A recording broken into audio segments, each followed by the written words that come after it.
All right, guys, I got to show this to you. So Graham Platner was doing a podcast, and he was asked a question about trans people, right? And like how this has become a political issue that the right has sort of ginned up.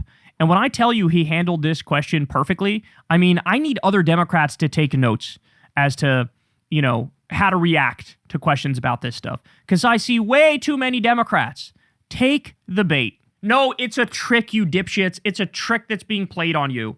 It's the oldest trick in the book. It's use the culture war to divide and conquer as the billionaires run out the back door with all the money and they start 7 more wars.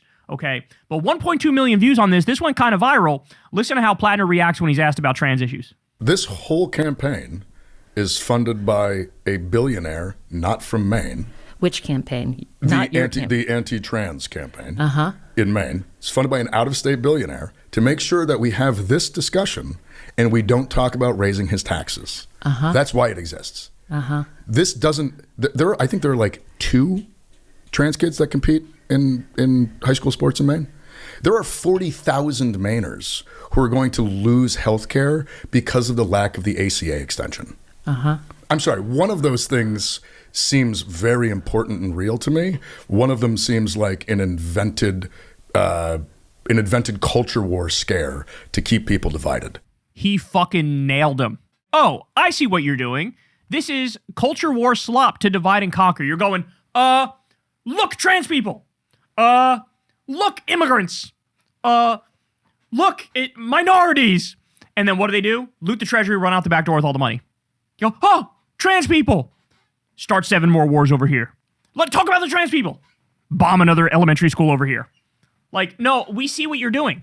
Like, the right-wing politics, the core of right-wing politics is hate these minority groups. That's gay people, that's trans people, that's black people, that's brown people. You guys know how it works. Well, for once in my fucking life, I need Democrats to wake up to the reality of the situation, which is they have their scapegoats and they lie that these scapegoats are ruining the country. They're not, right? We have the correct, they're not even scapegoats. They're just the correct enemies. We have the correct enemies.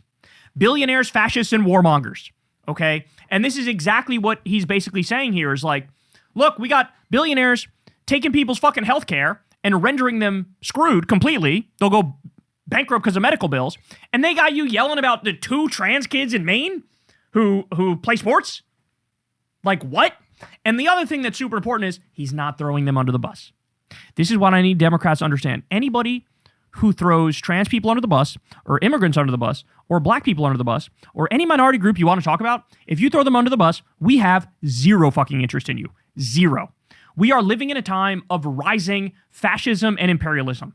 We are looking at a gangster government on a fucking crime spree, okay? Nobody is safe.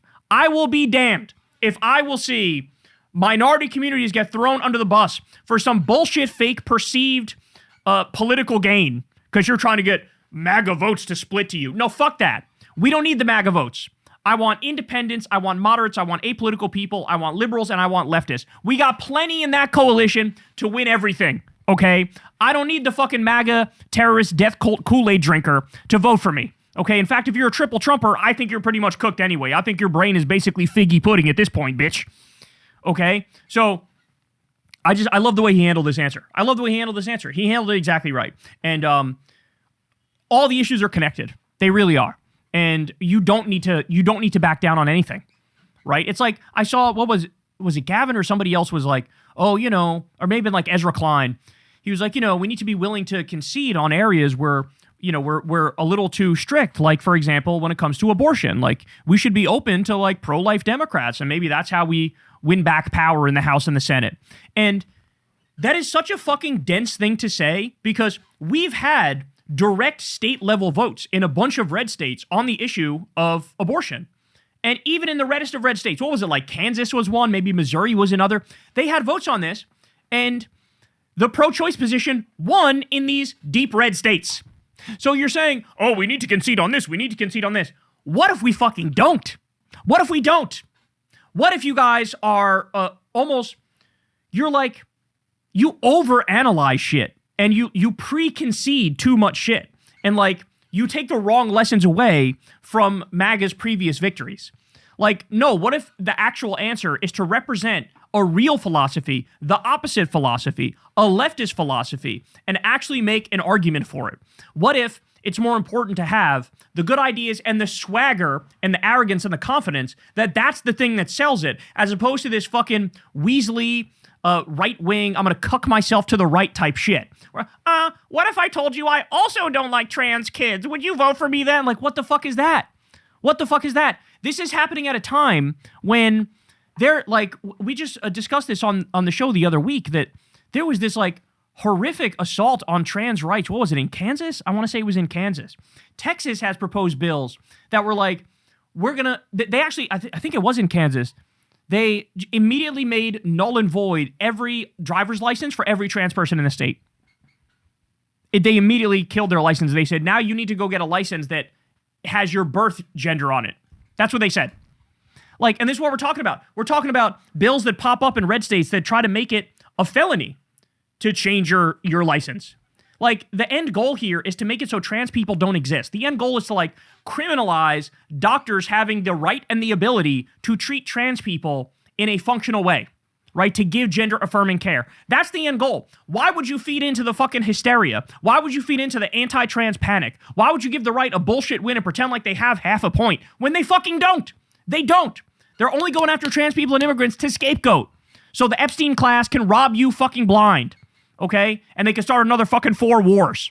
It's enough already. Stop throwing trans people under the bus. Stop throwing immigrants under the bus. We need to defend them wholeheartedly. These are great people, you know, like, they didn't do anything wrong to anybody, and you don't sacrifice them to these fucking demons. You don't do it. You just don't do it.